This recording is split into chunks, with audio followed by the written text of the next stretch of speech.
Hi,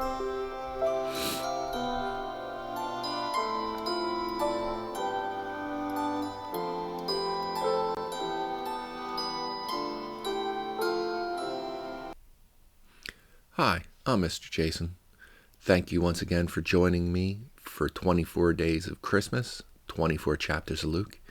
Tonight we'll be in Luke chapter 14, and as always, I am reading from the Amplified version of the Bible. This evening we'll see Jesus once again healing on the Sabbath, and also him laying down a test of the faith of the disciples following him and the disciples who would come to follow him, as we have. It happened one Sabbath when he went for a meal at the house of one of the ruling Pharisees, that they were watching him closely and carefully, hoping to entrap him. And there in front of him was a man who had dropsy, extreme swelling. And Jesus asked the lawyers and Pharisees, Is it lawful to heal on the Sabbath or not? But they kept silent. Then he took hold of the man and healed him and sent him on his way. Then he said to them, Which one of you, having a son or an ox that falls into a well, will not immediately pull him out on the Sabbath day? And they were unable to reply to this.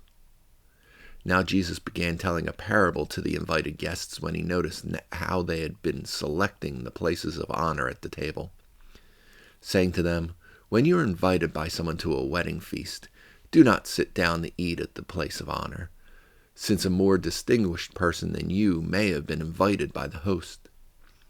And he who invited both of you will come and say to you, Give this man your place, and then in disgrace you will proceed to take the last place. But when you are invited, go and sit down to eat at the last place, so that when your host comes, he will say to you, Friend, move up higher, and then you will be honored in the presence of all who are at the table with you. For everyone who exalts himself will be humbled before others, and he who habitually humbles himself, keeps a realistic self-view, will be exalted. Jesus also went on to say to the one who had invited him, When you give a luncheon or a dinner, do not invite your friends or your brothers or your relatives or wealthy neighbors, otherwise they may also invite you in return, that will be your repayment. But when you give a banquet or a reception, invite the poor, the disabled, the lame, and the blind, and you will be blessed because they cannot repay you. For you will be repaid at the resurrection of the righteous, the just and the upright. When one of those who were reclining at the table with him heard this, he said to him, Blessed, happy, prosperous, to be admired is he who will eat bread in the kingdom of God.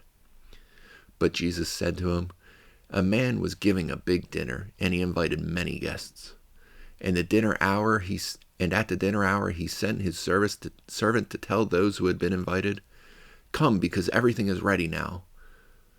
But they all alike began to make excuses. The first one said to him, I have purchased a piece of land that I have to go out and see it. Please consider me excused.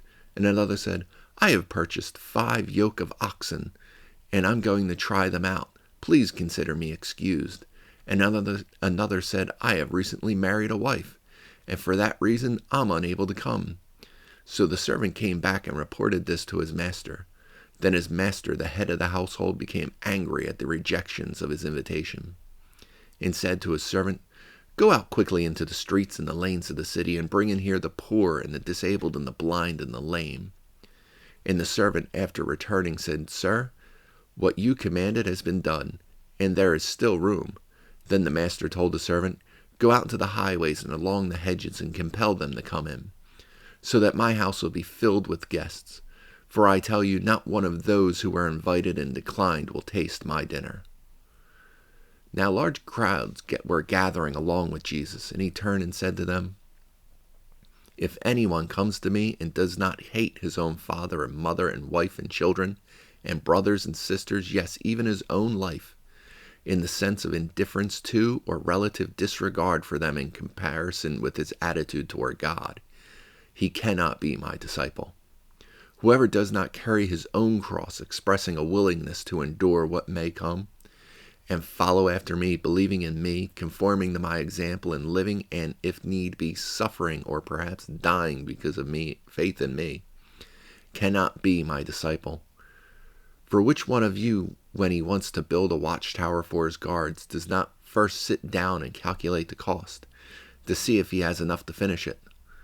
Otherwise, when he has laid down foundation and is unable to finish the building, all who see it will begin to ridicule him, saying, This man began to build and was not able to finish.